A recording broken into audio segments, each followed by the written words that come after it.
Hello বন্ধুরা, নতুন একটি ভিডিওতে সকলকে স্বাগত জানাই। আশা করছি তোমরা সবাই ভালো আছো, সুস্থ আছো। আজ অনেক দিন পর আমি আবার একটি ভিডিও নিয়ে তোমাদের সামনে হাজির হয়েছি। তো প্রথমেই দেখো, বড় সাইজের আমরা কিন্তু লোটে মাছ নিয়ে নিয়েছি। চলো লোটে মাছগুলোকে এবার তাহলে সুন্দর করে কেটে নেওয়া যাক। মা লোটে মাছগুলো নিয়ে কলের পাড়ে কাটতে বসে গেছে। পুরো ভিডিওটা দেখার কিন্তু অনুরোধ রইল বন্ধুরা। আজকের ভিডিওটাতে আমরা অন্য একটি রান্না নিয়ে তোমাদের কাছে চলে এসেছি। মা যে কি রান্না করছে একটু বলো। লোটে মাছের ঝাল বলো।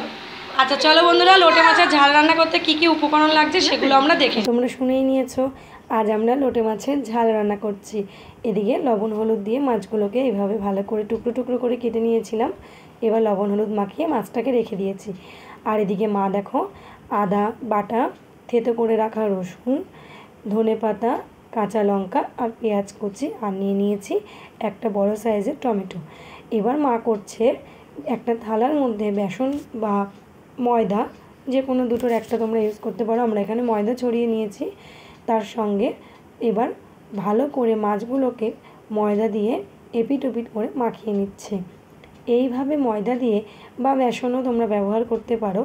যদি মাখিয়ে মাছগুলোকে ভাজা যায়, একটা মাছও কিন্তু ভেঙে যায় না, পুরো একদম সুন্দরভাবে গোটা গোটা মাছই কিন্তু ভাজা হয়ে যায়।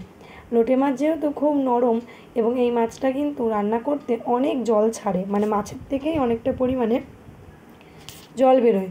কিন্তু এরকমভাবে যদি মাছটাকে ভাজা যায়, তাহলে মাছের থেকে কোনো জলও বেরোয় না এবং মাছগুলো খুব সুন্দরভাবে ভাজাও হয়ে যায়। তো এইভাবে সব মাছগুলো ভাজা হয়ে গেছে। এদিকে কড়াইতে তেল গরম করতে দিয়ে তার মধ্যে মা অল্প একটু কালো জিরে, থেতো করে রাখা আদা রসুন কাঁচা লঙ্কা দিয়ে ভালো করে একটু নাড়িয়ে ছাড়িয়ে নিল।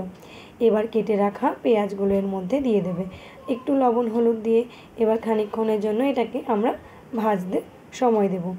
তো বন্ধুরা, আমার ভিডিওটা যদি তুমি ইউটিউব থেকে দেখছো, প্লিজ চ্যানেলটাকে সাবস্ক্রাইব করে আমার পাশে থেকো এবং লাইক কমেন্ট কিন্তু অবশ্যই করো।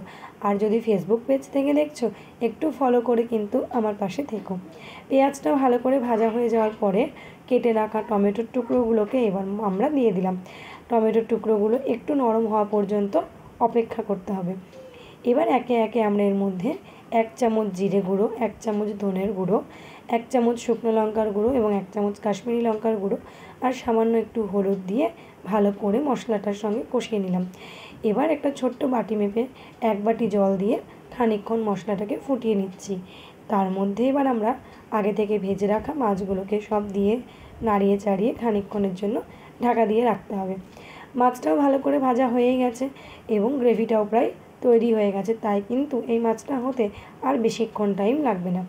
একটু নাড়িয়ে চাড়িয়ে নিতে হবে যাতে ঝোলটা একটু টেনে আসে এবং গা মাখা ব্যাপারটা হয়।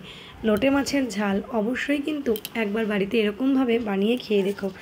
এবার ওপর থেকে সুন্দর করে ধনেপাতা ছড়িয়ে 1 মিনিট থেকে 2 মিনিটের জন্য ঢাকা দিয়ে রাখলেই কিন্তু আজকে আমাদের লোটে মাছের ঝাল একদম রেডি।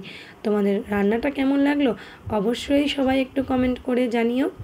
আর সমস্ত বন্ধুদের কাছে আমার অনুরোধ রইল, প্লিজ একটু লাইক কমেন্ট শেয়ার এবং চ্যানেলটা সাবস্ক্রাইব আর ফেসবুক থেকে পেজটাকে ফলো করে আমার পাশে থাকার জন্য অনুরোধ রইল।